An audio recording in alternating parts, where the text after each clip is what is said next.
A'udzubillahi minasyaitonirrajim. Bismillahirrahmanirrahim. Assalamualaikum warahmatullahi wabarakatuh. Alhamdulillahirabbil alamin. Wa bihi nasta'inu ala umuruddin wa atina sholatu wassalamu ala asrofil anbiya'i wal mursalin Sayyidina wa maulana Muhammadin wa ala alihi washabbihi wa barik alaihi wasallim ajma'in, amma ba'du. Pada teman-temanku, sahabat-sahabatku dimanapun berada, berjumpa lagi dengan saya pada kesempatan hari ini. Sebelumnya marilah kita memanjatkan puji dan syukur kehadirat Allah Subhanahu wa taala yang telah melimpahkan rahmat hidayahnya kepada kita semua hingga pada kesempatan hari ini kita dapat berjumpa kembali dalam keadaan sehat. Bagi yang sehat dan bagi yang masih sakit, semoga sakitnya diangkat oleh Allah Subhanahu wa taala, diganti dengan sehat wal afiat. Salawat dan salam mudah-mudahan tercurahkan pada junjungan kita Nabi Agung Muhammad sallallahu alaihi wasallam. Mudah-mudahan syafaatnya dilimpahkan kepada umat-umatnya yang soleh dan solihah. Insya Allah digolongkan kepada kita semua. Amin ya rabbal alamin. Teman-temanku, sahabat-sahabatku, pada kesempatan hari ini saya berjanji ingin mensiasati bagaimana terapinya kita melaksanakan hari-hari di saat terkena asam lambung atau bahkan ke anxiety atau psikosomatis ya teman-teman. Rasa takut mati, rasa panik berlebih, kecemasan berlebih, seperti video-video yang saya tunjukkan kemarin. Dan bagi teman-teman yang belum melihat video yang pertama, yang kedua, silahkan lihat dulu seperti apa, step by step, urut ya videonya agar tidak gagal paham.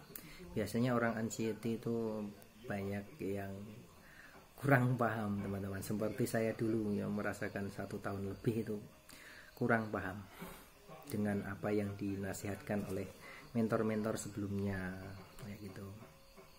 Teman-teman, di sini perlu saya sampaikan kepada kalian bahwasanya apa yang saya lakukan dulu ya itu dari bangun tidur ya teman-teman. Bangun tidur bagi yang bisa tidur, bagi yang belum bisa tidur yang pagi lah. Kalau kita habis mencoba untuk tidur, kita bangun, jangan langsung bangun teman-teman. Kemarin saya sudah beritahukan cara afirmasinya. Sebelum bangun itu kita berdoa dulu. Alhamdulillah, doa habis tidur. Alhamdulillahilladzi ahyana ba'da ma amatana wa ilaihi nusyur. Seperti itu. Terus kita berterima kasih kepada Allah dulu, bersyukur. Afirmasi seperti apa yang saya sampaikan di video sebelumnya. Alhamdulillahirrahmanirrahim, aku bersyukur padamu ya Allah. Itu diulang-ulang. Aku sehat sempurna atas izin Allah. Kesehatanku menjaga diriku untuk tetap hidup dan panjang umur. Aku sehat, aku kuat, aku tenang, aku nyaman. Begitu diulang-ulang hingga sampai tertanam dalam alam bawah sadar. Karena bangun tidur itu teman-teman di antara sadar dan tidak sadar, itulah alam bawah sadar. Maka akan tertanam di dalam mindset kalian atau di alam bawah sadar kalian. Jadi kalian akan lebih programnya akan tergantikan oleh kalimat-kalimat seperti itu, kalimat-kalimat positif. Yang tadinya negatif itu akan berubah sedikit demi sedikit, berangsur-angsur, dan kalian harus sabar tentunya. Kayak gitu teman-teman. Selanjutnya itu setelah bangun tidur, afirmasi kurang lebih ya sekitar 5 menit lah afirmasinya, itu kalimat-kalimat itu diulang-ulangi. Terus bangun.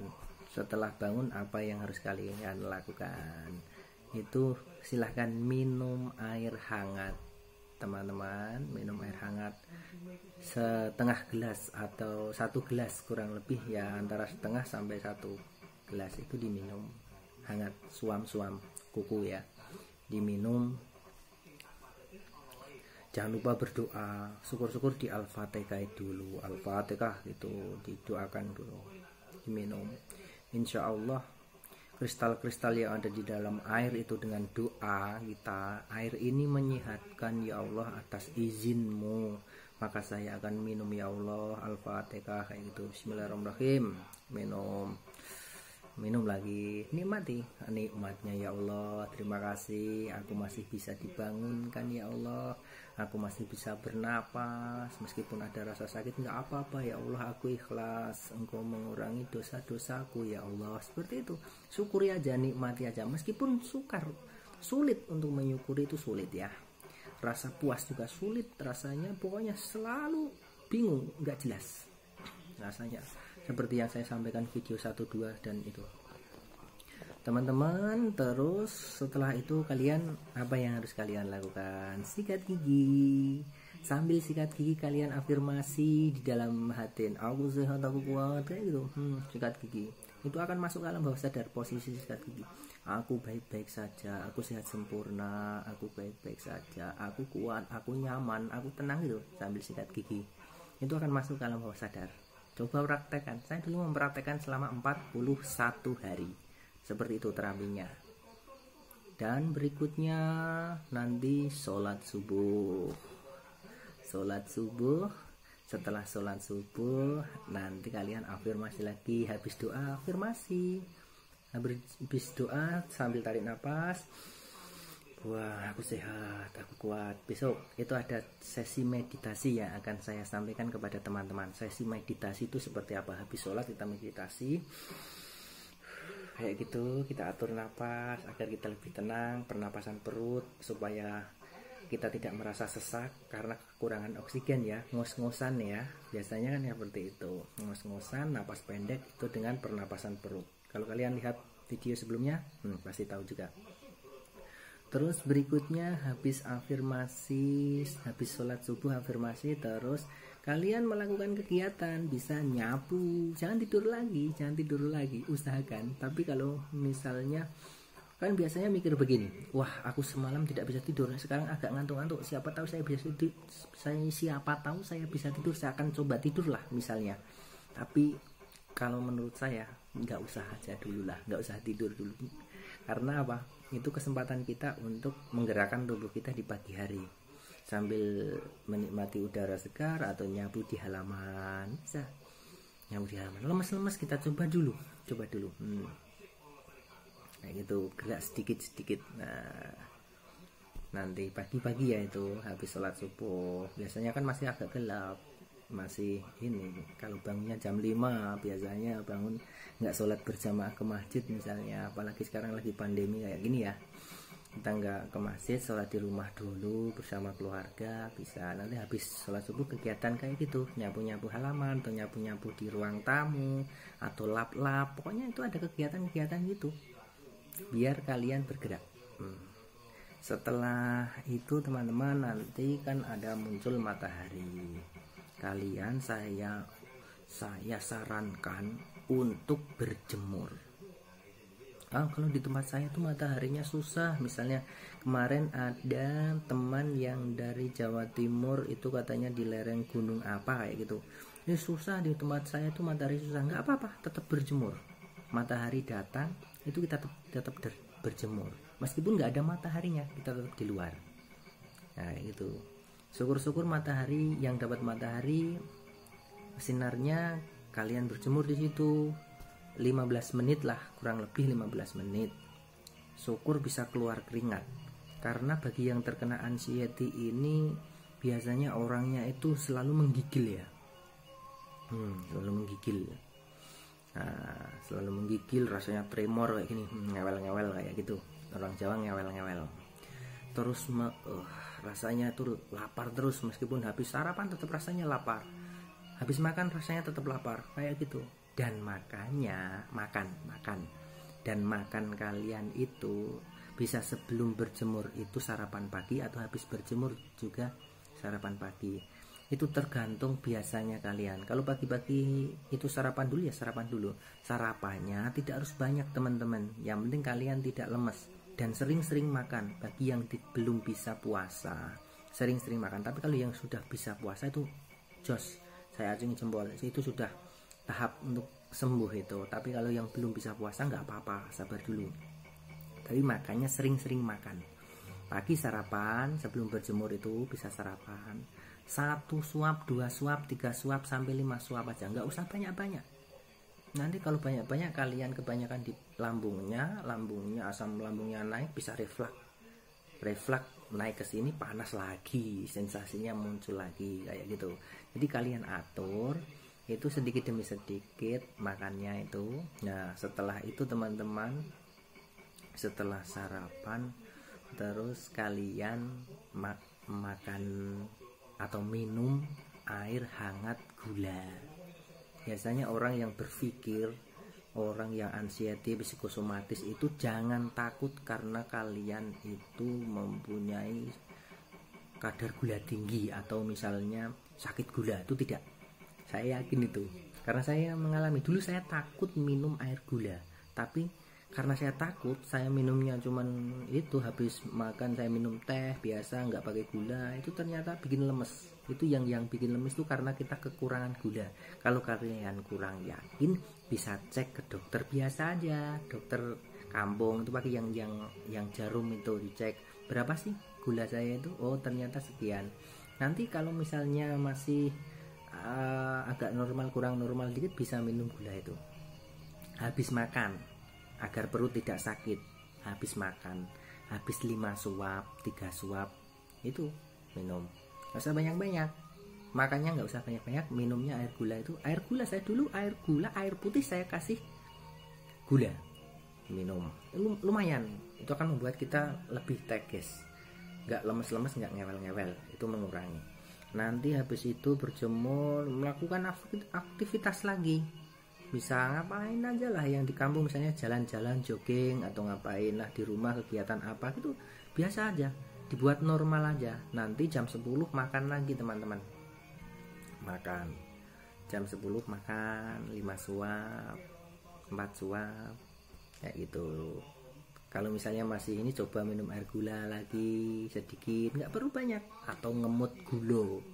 Berarti wong Jawa ngemut gulo Jawa dimut. Itu lumayan menambah stamina kita kayak gitu. Karena habis makan itu kan nasi, terus diminumin gula, itu glukosa, membuat glukosa kita kayak gitulah teorinya. Dulu mentor-mentor saya juga seperti itu. Semacam video-video yang saya lihat di YouTube itu banyak, bisa saya kasih tahu. Terus teman-temanku, habis itu nanti kan zuhur jam 12 makan lagi. Jadi sedikit-sedikit tapi sebentar-sebentar makan kayak gitu, untuk ini lambungnya biar Tapi mas, kalau saya langsung makan nasi itu misalnya tambah sakit mas, sakit perutnya, begah kembung, sedikit aja begah kembung. Itu biasanya saya minum kunyit dulu, bagus, nggak apa-apa.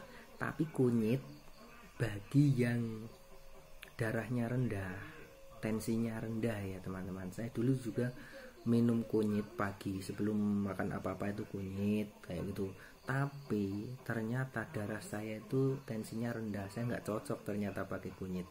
Itu cocok-cocokan teman-teman, cocok-cocokan. Kalau misalnya pakai kanji, boleh pakai kanji, atau pakai garut, tepung garut, boleh pakai itu. Itu kalian udah tahu lah pasti, orang yang kena lambungnya itu pasti udah cari-cari. Ini saya pakai terapinya pakai apa? Tapi pakai ini kok nggak sembuh-sembuh, pakai ini, nggak sembuh-sembuh, pakai ini, kayak gitu biasanya. Tapi saya cocoknya dulu saya pakai garut. Garut saya rebus, saya jadikan seperti jenang, itu saya makan dulu sebelum makan nasi. Biasanya pagi, kalau saya kan dulu juga kerja. Saya kerja itu saya membawa tepung garut itu yang sudah jadi jenang, itu saya makan sebelum makan nasi di siang hari. Biasanya saya makannya pagi, terus jam 10 nanti cemilan buahnya bisa apel, bisa cocok-cocokan kalian. Yang penting jangan nanas dulu. Besok kalau sudah sembuh boleh makan aja, makan apa-apa boleh, seperti saya sudah makan apa-apa. Dulu saya takut makan ini, makan itu, makan ini, tapi itu karena cocok-cocokan teman-teman. Bahkan ngopi sekalipun itu boleh, tapi asal jangan banyak-banyak dulu. Misalnya nyobain dulu biar semangat, cium aja gitu, nggak apa-apa ya gitu. Tapi kalau perutnya belum cocok ya jangan teman-teman, harus diatur, cocok-cocokan. Kalau masalah makan ya dikurangi, itu toge, kol jangan dulu lah, pete jangan dulu, nanti triglyceridnya tinggi, kacang-kacangan jangan dulu. yang cocok aja. Kalau dulu saya pakai tempe, tahu, jos makanan yang saya suka itu tempe. Sampai sekarang tetap saya suka tempe. Terus kates, kamplong bahasa Jawa ini kamplong. Ya, itu juga bagus buat saya, tapi nggak tahu kalau buat kalian. Pokoknya cocok-cocokan buahnya itu. Kalau nyelingi saya sarapan pagi jam 10 itu biasanya saya cuma makan buah, nggak makan nasi lagi. Ya itu buah-buah kayak gitu. Nanti jam 12 makan nasi. Ya, coba diulang-ulang ya videonya. Meskipun saya ulang-ulang kayak gini, bagi yang anxiety akan mengerti. Tapi bagi yang tidak anxiety melihat video ini, video apaan saya nggak tahu, apaan diulang-ulang. Karena orang anxiety itu kalau diulang-ulang dia akan lebih paham. Lihat video sekali aja belum paham, harus lihat dulu terus seperti itu. Diulang-ulangi bagus. Habis itu sholat duhur teman-temannya misalnya di tempat kerja, habis sholat duhur udah pergi, kalian duduk aja dulu di situ, afirmasi lagi. Aku sehat ya Allah, terima kasih ya Allah. Ngobrol aja sama Allah, serahkan pada Allah, biar diurus Allah, beres. Kalau Allah yang ngurus itu beres. Jadi nggak usah sibuk-sibuk, nggak usah pusing-pusing ngurusi sakit kalian. Nggak berbahaya kalau cuman asam lambung, nggak berbahaya, nggak bikin kalian meninggal lah. Seperti yang saya takutkan dulu. Saya takut nanti jadi jantung, saya takut jadi liver, saya takut jadi paru-paru, napas pendek, saya takut jadi stroke, saya takut jadi kepala terikat. Ini kenapa? Saya takut telinga berdenging, kedudukan di mata, tangan kesemutan, kaki kesemutan. Masya Allah, 1000 rasa menjadi satu. Tapi nggak usah khawatir, itu karena dulu saya belum tahu. Tapi kalau sudah tahu dari mentor-mentor, seperti yang disampaikan mentor-mentor di video-video YouTube yang lain, itu ternyata setelah kita memahami, oh iya saya jadi tenang, oh nggak apa-apa, seperti ini nggak apa-apa kayak gitu. Yang sambil kerja, bagi yang masih kerja habis sholat kembali lagi kerja. Sambil kerja itu kan kadang saya nggak kuat ini. Jangan, kalau nggak kuat itu jangan bingung saya harus bagaimana, pijat aja teman-teman. Jam 10 pagi misalnya saya bingung, pijat aja. Jam 12 pijat, maksudnya pijat itu pijat tangan kayak gini. Lumayan nih teman-teman. Sambil kerja di depan komputer, kadang-kadang istirahat sambil ngetik, sambil mikir, pijat kayak gini, di ujung-ujung jari, lambung ya di sini, sambil gitu. Nah, lihat di YouTube, pijat lambung kayak gitu. Itu mengurangi sensasi. Bener itu teman-teman. Kalau lapar pijat sini, nih pergelangan di sini nih. Ini kan, nih di sini. Pijat kayak gini, terus di sini, lambung sini, atau di kaki teman-teman, kaki di telapak kaki pijat, telapak kaki, ujung jempol, ujung jari ya pijat sambil kerja. Nanti kalau jam 2 makan lagi, bagi yang masih ini makan lagi sedikit-sedikit, 3 suap 4 suap kayak gitu, makan lagi seperti yang tadi. Terus nanti jam 3 sholat, habis sholat dzikir lagi, sambil dzikir afirmasi lagi, kalimat-kalimat positif. Kalau kerjanya itu di perjalanan, yang sudah berani perjalanan, karena ada yang takut perjalanan, keluar saja takut ya. Itu misalnya sudah ada perjalanan pulang, itu sambil dzikir di dalam perjalanan, dzikir terus, ingat kepada Allah. Ala bidzikrillahi tatmainnul qulub. Zikir kepada Allah itu teman-teman menenangkan hati. Meskipun kelihatannya nggak ada efeknya, tapi itu efeknya luar biasa. Saya dulu katanya zikir menenangkan hati, kok masih sama aja. Ya itu proses teman-teman, proses. Terus biasanya sampai di rumah habis kerja, yang kerja. Tapi kalau yang nggak kerja, pokoknya cari aktivitas yang kira-kira membuat kalian lupa dengan sakit kalian. Lupa ya, kurang semangat, kita semangat kan, aku bisa, aku kuat, aku tenang, kayak gitu. Selalu positif, jangan jangan begini, jangan begini, jangan terlalu mikir yang negatif. Jadi usahakan cari pikiran positif, meskipun itu susah. Saya mengalaminya. Sore teman-teman itu biasanya habis asar itu capek-capeknya, lemes-lemesnya, lambungnya biasanya kumat di sore hari, di saat suhunya sudah mulai dingin. Biasanya kalau lambung itu kalau suhunya dingin harus kita ngewel, tremor lah, kita ngewel. Dan sensuasi kemana-mana, tapi nggak apa-apa lah, tenangkan hati. Kayak gini, peluru belakang dilus kayak gini. Alam bapak sadar ya, Bapak ya Allah, nikmat ya Allah. Sakit ini mudah-mudahan mengangkat derajatku nantinya ya Allah. Tidak semua diberi sakit atau diberi rasa ini teman-teman. Sebenarnya sakitnya nggak seberapa, tapi rasanya yang luar biasa. Seperti kita merasakan orang yang sakit jantung, seperti kita merasakan orang yang sakit parah. Padahal itu nggak apa-apa teman-teman. Tuh nanti habis kalau kambuh di sore hari jangan kaget. Memang katanya kalau kambuh di sore hari itu gangguan jin gini, ya nggak apa-apalah gangguan jin, yang penting saya beribadah. Wah, saya diguna-guna. Kalau seperti ini ciri-cirinya guna-guna, nggak apa-apa. Yang penting saya mendekatkan diri kepada Allah. Masa saya mendekatkan diri kepada Allah nggak akan ditolong Allah? Kan diguna-guna, biarin Allah yang menentukan, gitu aja. Allah yang menjaga. Zikir, ingat, afirmasi, aku baik ya Allah, terima kasih, aku sembuh ya Allah, aku sembuh. Meskipun belum sembuh, bilang gitu, aku sembuh, aku sehat, aku kuat ya Allah, terima kasih ya Allah. Kayak gitu teman-teman. Terus nanti sebelum jam 6 sore, sebelum maghrib itu saya biasanya makan ya seperti tadi. Agak banyak sih, kalau sore biasanya agak banyak. Saya agak banyak itu karena apa? Karena malamnya biasanya saya sudah tidak makan. Tapi teman-teman ya cocok-cocokan. Makan malam itu saya makannya buah, bisa apel, bisa kates saya dulu ya, pisang. Tapi ada yang pisang kembung teman-teman, makan pisang kembung teman-teman. Saya yang mengalami kayak itu konsultasi dengan saya kalau makan pisang kembung ya nggak apa-apa, makan yang lain, masih banyak di Indonesia itu surga dunia, apapun ada, tinggal cocok-cocokan mau makan apa, dicoba yang kira-kira tidak ini. Kalau malam saya sudah nggak makan, biasanya makan buah. Nanti maghrib, habis maghrib teman-teman biasanya saya ini teman-teman apa namanya, ruqyah mandiri teman-teman.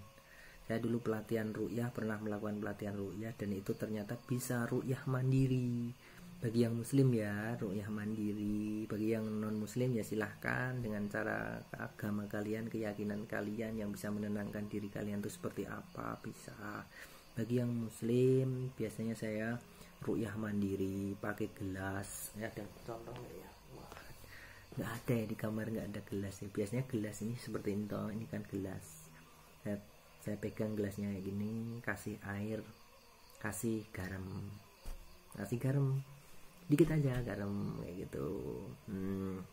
Besok akan saya buatkan cara ruqyah mandiri, itu akan satu video full untuk ruqyah mandiri, dan kalian bisa praktek di rumah saya atau langsung mendengarkan pakai handset. Insya Allah akan saya buatkan itu.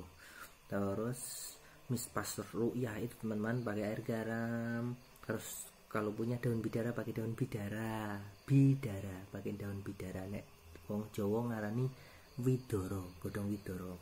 Itu biasanya kalau di tempat di online banyak, kalian bisa beli pakai daun bidara atau serbuk bidara. Kalau nggak punya teman-teman, nggak pakai daun bidara nggak apa-apa, pakai garam itu sedikit. Nah setelah itu diruqyah, dibacakan ruqyahnya apa yang harus dibaca, besok saya buatkan. Tapi kalau misalnya sekarang keburu kalian mau seperti itu, ya udah bacakan Al-Fatihah. Wa nunazzilu minal Qur'an ma huwa syifaa wa rahmatul lil mu'min. Jadi Al-Quran, nazilu, diturunkan Al-Quran, minal Quran ma huwa syifa, sebagai obat. Nah kita sebagai orang muslim iman kepada ayat itu. Oh, Al-Quran sebagai obat, saya dengan Al-Fatihah ini saya akan mengobati diri saya. Allah itu sudah sangat luar biasa memberi tubuh kita itu. Kalau sakit sebenarnya tubuh kita itu akan mengobati diri kita teman-teman, dengan sistem imun tubuh kita. Jadi kalau kita misalnya imunnya kuat, ya penyakit nggak akan masuk kayak gitu. Kayak pandemi sekarang ini kan, suruh menguatkan sistem imun tubuh, selalu berusaha untuk bahagia, selalu tersenyum meskipun susah, rasanya pengen nesu terus, rasanya pengen marah terus, rasanya pengen, wah nggak enak pokoknya, ini rasa yang luar biasa. Saya memahami teman-teman, meskipun sakitnya kecil tapi perasaannya yang di sini tuh susah sekali. Nah, kalian bisa bacakan Al-Fatihah 7 kali, nanti ditambah kulhu, falak, binas, bisa juga ayat kursi, ayat pertama Al-Baqarah, ayat terakhir Al-Baqarah, itu untuk ru'yah. Kalau misalnya kalian nggak hafal, ya Al-Fatihah aja, nggak apa-apa, pakai Al-Fatihah, pakai ayat kursi, pakai kulhu, falak, binas, itu kan ayat-ayat kecil, udah ditiupkan. Ya Allah, saya minum, besok saya akan buatkan ru'yahnya seperti apa, insya Allah ya, tunggu ya, diminum ru'yah sambil kalau punya anak, sambil ngajari anak kita abata, sambil ngajari anak kita hafalan gitu. Dek, aku tak ru'yah dulu ya dek, ngobatin ayah ya dek, kayak gitu, ngobatin bapak ya dek, doakan bapak cepat sembuh ya dek, biar bisa kerja cari nafkah buat kamu ya dek, kayak gitu. Saya dulu sering nangis teman-teman, mikir anak, jangan-jangan anak saya sudah nggak punya bapak lagi nantinya, saya sakit kayak gini nggak sembuh, nah, kayak gitu wajar. Tapi itu hilangkan, diganti seperti itu, ya dek belajar abata. Nah kayak gitu habis maghrib sampai isya sholat. Habis sholat isya teman-temanku, kalau kalian melakukan terapi seperti itu, nanti yang tidak bisa tidur pasti malamnya akan sedikit terkurangi rasa tidak bisa tidurnya. Karena apa? Karena sudah teralihkan, oh step by stepnya seperti ini, siangnya nggak mikir tidur. Kalau yang tidak bisa tidur tuh baru bangun tidur aja mikir bagaimana nanti saya tidurnya ya, nanti malam nggak bisa tidur ya. Padahal tubuh harus istirahat 8 jam ya. Kalau nggak istirahat 8 jam maka nggak akan bisa memperbaiki tubuh kita ya, karena kita kurang istirahat kayak gitu. Apalagi saya tidurnya hanya 2 jam 3 jam, nggak masalah teman-teman, itu nggak masalah, abaikan saja. Tidur 1 menit 2 menit, kalau memang Allah mengizinkan kita akan tetap sehat, nggak apa-apa. Sekarang ini teman-teman jam 1 malam ini saya buat video ini karena saya belum bisa tidur. Saya luangkan waktu untuk membuat video ini. Nah nanti kalau kalian sudah habis isya, terus biasanya saya sholat 2 rakaat, namanya saya sholat taubat teman-teman. Saya sholat taubat 2 rakaat dengan tobat kepada Allah, dan syukur kalian hafal apa namanya, Sayyidul Istighfar. Kalau nggak hafal ya astagfirullahaladzim, aku bertobat padamu ya Allah, setelah sholat 2 rakaat sholat tobat, diniati saya sholat tobat, saya bertobat padamu ya Allah. Kalau ya hafal, Allahumma anta rabbi la ilaha illa anta khalaqtani wa ana abduka wa ana ala ahdika wa wa'dika mastata'tu a'udzubika min syarri ma sana'tu abu'u laka bi ni'matika alayya wa abu bi dzambi faghfirli fa innahu la yaghfiru dzunuba illa anta. Itu yang hafal Sayyidul Istighfar kayak gitu lebih bagus. Tapi kalau yang belum hafal ya nggak apa-apa, belajar sambil untuk menghindarkan mengelabui rasa sakit kita ya, hafalan kayak gitu nggak apa-apa, dicoba hafalan, nanti kan lupa sakitnya dengan hafalan itu. Kalau nggak hafal ya nggak apa-apa, pakai istighfar. Astagfirullahaladzim, kita dimudahkan kok oleh Allah. Dengan cara istighfar kita akan diampuni dosanya. Setelah sholat 2 rakaat sholat tobat, terus sholat hajat 2 rakaat.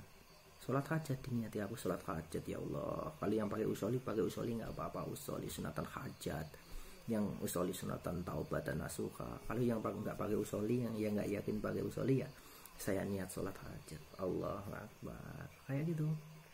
Sholat hajat 2 rakaat, habis sholat hajat tetap berdoa, ya Allah, aku mempunyai hajat agar sembuh dari penyakit ini, maka sembuhkanlah ya Allah, agar aku bisa mendidik anakku, aku bisa membesarkan anakku, aku bisa, yang belum menikah aku bisa menikah, mengikuti sunnah Rasulmu, aku bisa melaksanakan ibadahmu lagi dengan sehat sempurna, dan akhirnya engkau beri aku yang panjang umur, yang barokah, kayak gitu teman-teman. Ya itu mungkin ya yang bisa saya sampaikan malam hari ini, atau pada kesempatan hari ini. Dan nanti kalau di saat sudah mau tidur ya jam 9 jam 10 mau tidur, jangan begadang dulu ya, jangan begadang dulu, mapan turu luweh awal. Laksanakan tidur lebih awal, yaitu berusaha untuk tidur. Bagi yang tidak tidur ya udah sambil tiduran. Tapi teman-teman, bagi yang masih sering refleks di sini, habis makan jangan terlentang kayak gini, atau meskipun tiduran nggak boleh ya, sandaran aja. Bagi yang sering refleks, tidurnya juga kalau bisa bersandar, pakai bantal yang ditumpuk agak tinggi teman-teman, kayak wong sendian bersandar. Nah itu di situ nanti kalian berusaha untuk tidur. Afirmasi, baca-baca Quran atau afirmasi ya Allah sebelum tidur. Itu kan antara tidur dan sebelum tidur, antara bangun tidur dan tidur. Kalau pagi tadi afirmasi, kalau ini sebelum tidur juga afirmasi. Setelah berdoa baca kulhu falak binas ayat kursi misalnya, itu kalian berdoa bismika Allahumma ahya wa bismika amut, terus itu afirmasi. Aku bersyukur ya Allah, berterima kasih padamu ya Allah, aku sehat sempurna ya Allah, izin tidur ya Allah, seandainya aku belum mengizinkan tidur nggak apa-apa ya Allah, aku ikhlas, terserahmu ya Allah, aku pasrahkan padamu ya Allah. Gitu aja terus sambil merem kayak itu habis tidur sampai tidur. Itu afirmasi, aku sehat, aku kuat, aku sehat, aku kuat, la ilaha illallah, sambil zikir, sambil afirmasi, sambil zikir. Kalau bisa insya Allah sampai tertidur, insya Allah dijaga oleh Allah Subhanahu wa Ta'ala. Itu terapinya teman-teman. Oke, terima kasih. Apabila banyak salah, besok saya sambung lagi tentang ruqyah atau tentang yang belum begitu jelas, nanti akan kita sambung lagi. Banyak salah saya mohon maaf. Sampai jumpa di kesempatan berikutnya. Semoga kita selalu disehatkan Allah Subhanahu wa Ta'ala. Yang sakit segera diangkat sakitnya. Amin Allahumma amin. Mohon maaf bila ada salah kata. Wassalamualaikum warahmatullahi wabarakatuh.